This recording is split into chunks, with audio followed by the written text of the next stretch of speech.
Okay, so yeah, I think it's time to introduce the man that's behind all these fantastic basses that you heard before, and maybe you will hear in the future later on. But yeah, it's time to introduce Gerald Marleaux, who's the man behind these basses. Hello, I'm Gerald Marleaux. I'm very proud to be here, and I have to say thank you to all the great musicians to play my basses, and I'm doing only the woodwork, and the musicians doing the music. And thank you for let us know these great sounds. I really want to try to bring some wood samples and some stuff so you can touch something, but it was hard to carry all the stuff by the plane. So we have some pictures. I like to show you what we are doing and how important it is to create a bass and for you to learn where you can looking on some different basses to find the right one for you. Wow, yeah. The book library, the wood library. So welcome to you all, and let me take you to my place. So the company starts in 1990, and it looks like that. So here, this is my childhood. I started very early to create building in wood, and it was in the age of 11, 12.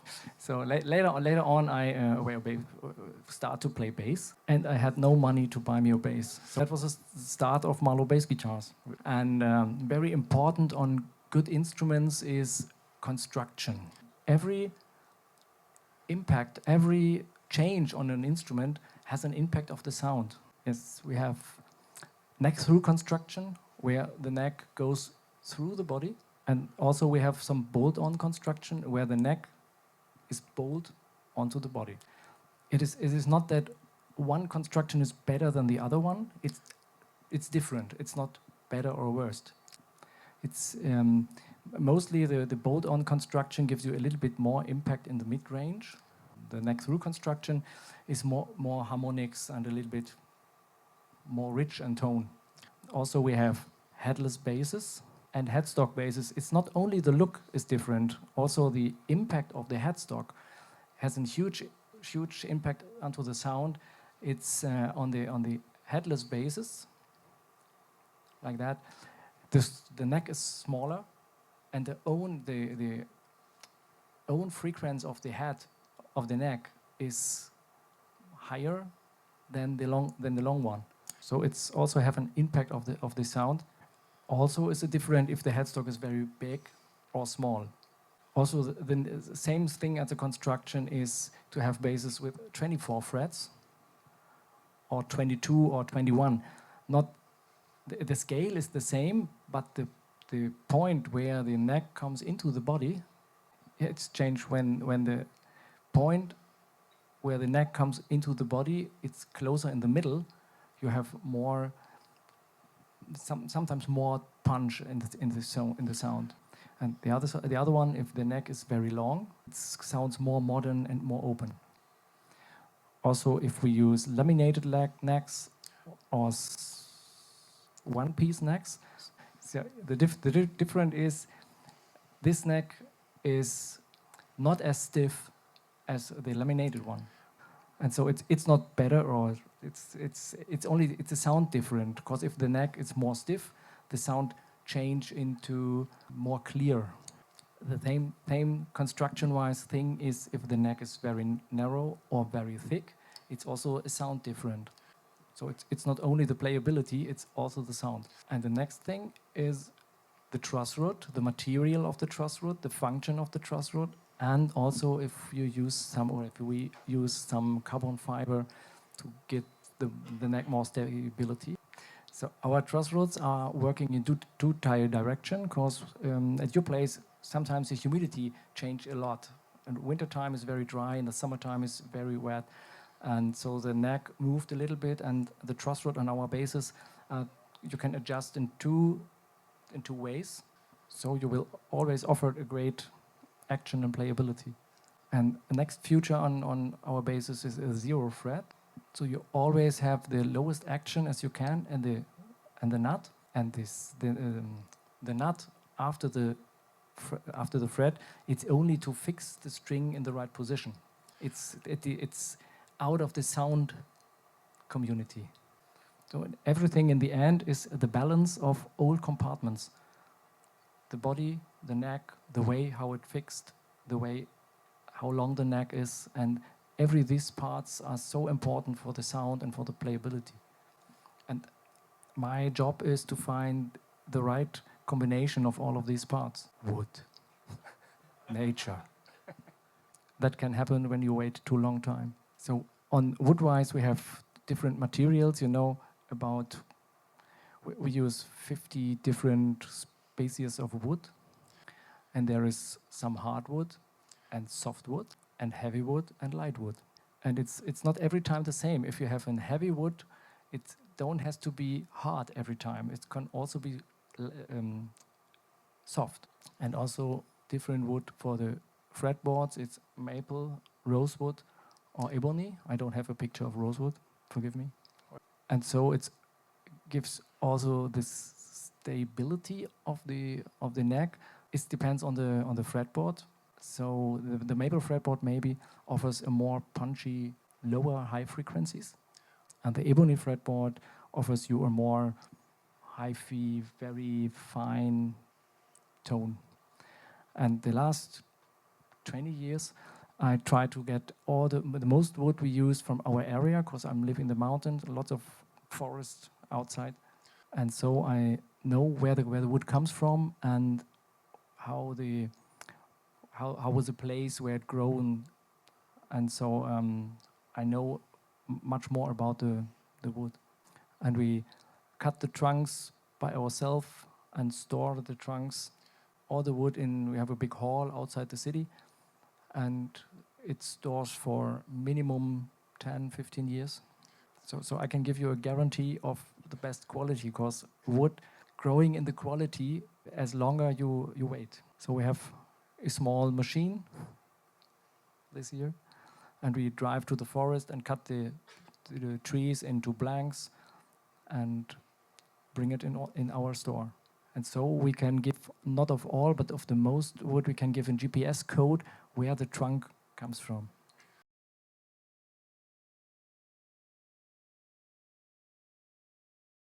So that's my place, to dry and to wait. And it gets better from year to year. It's the best investment. And we also have at our place some burl wood that looks exotic, but it isn't. It is from our place. It's elm, burl, and maple, and alder, and ash, and that's the wood stock inside, where all the blanks are cutted in neck size or body size, whatever it has to be later on. So we prepare it first and put it in our inside store. The next step, the wood is ready now. The next step is how to use it and how to build with the wood. It took time to build a base, and it's important all the ingredients we use, maybe the glue, the power, how much power we do for the bases. That is also very important for getting a best sound. And we also do everything by hand with the regular machines to cut wood and to sand wood. But we don't use any CNC computer machine. It's everything very traditional. So you will see, maybe here is routing the pickups into the body, and here I'm doing the shape from the neck to the headstock, and you see we have some machines, but we're using the machines by hand. So also all the stuff we use, maybe the electronic and pickups and hardware, it's specially made for my company. We have some partners, and they do the stuff especially for Marleaux brand, and all the parts we use are high end. So mostly the electronic, I don't like, we have lots of big brands, they do electronic, and all the electronics are in all the bases, and it sounds never different, and I like to be different. And also big impact of the sound of the position of the pickups, where we fix it on the bass. So that's the reason why we have so many different models, because all the models are made for a special sound. So we have to find the best way to create this sound because of the construction, shape, choice of wood, pickup position, and we do custom stuff. So we are open to change something on fixed models, but it took a long time to create this model, and it makes sense why the pickups on special position are special bridges and hardware. That's what I'm told before. Maybe the bridges is made from a solid piece of brass, and it's rooted out every single piece, and that sounds much more better than lots of other stuff. And also our strings are made special for Marleaux brand. If we use stainless steel on, that's regular strings we use for the basses, and it works great. So, and also if you have a fine instrument, be careful, cause be careful with your setup, because the best instrument will sound bad if the setup worst. So you have to look at the neck relief and also the string action and how you change the strings. If you're not sure about this, you can go to Ridinbass or to other luthier and ask for help. It's mostly your bass sounds better if it's good adjusted. Also, we're doing some preamps. There is something new we did. So the customer asked for a small preamp, so we offer also electronic compartments like the Tonwerk, and we do custom made. So always customer ask for something special, and we're not afraid of different stuff, and so we do inlays and sometimes are also different shapes, but if it doesn't make sense, then we don't do it. If it's great, then we like to do it. You know, this is the guitar of Gene Simmons from Kiss, but it's left hand, and you can't buy a left hand bass of those. So, and also some customer requests come through my workshop, and 2 years ago, someone asked me to build a bass with a very deep sound, 1 octave deeper than the low B. First, I thought it was a crazy idea, but we tried to make it. And this bass has a 1 meter scale. It is 1 meter, and the special made strings, and the string is thick as my short finger. And after the bass was ready, it works. And we took this bass to a university, and they do some recordings, and we have a paper. It is the deepest stringed instrument in the world, and so we get a world record of that. But it's hard to change the strings. And also we got a request from a customer for this bass. He asked me, can you build a upright bass playing like an electric bass, and it's very thin. And then I took my mind how we can do it, and we find a solution of a hybrid construction between violin making parts like that and solid parts. So that's how it looks before the backside comes onto the contrabass. It's a lot of hollow parts. And I think it's quite a lot of work to do it because, as you can see on the left picture, everything is carved by hand. Every shape is carved by hand, so it's quite lots of work to do this one. And so in the end, all the hollow parts you can see here under the pickup routings, it is connected with these parts here on the other half. In the end, I was so surprised, really, how good all these functions are. And after we fixed the first models of this contrabass, Heiko comes to me, and he asked for a more acoustic color in that sound. So, and Heiko is searching for a kind of microphone or kind of piezo or whatever, and he's searching for 1 year. Maybe quite a little longer, because it's as you heard before, I like to play music that is in a kind of jazz context, where you usually would like to play an upright bass. Yeah, there was once a funny story. I tried something with it's called lavalier microphone, that is used for like a headset for speech amplification. And I try to fix something in this hole and put it in the inside, which sounded really, really bad. And then I was searching for another way and tried different microphones and different concepts of microphones. There are some which you can adjust to the top of an acoustic guitar with some kind of paste. Just amplifies the resonating frequencies in the top. So yeah, I tried different things and ended up in one that I thought was good, and then tried to incorporate this kind of sound into the bass. So maybe Heiko can show us Yeah. the sound different.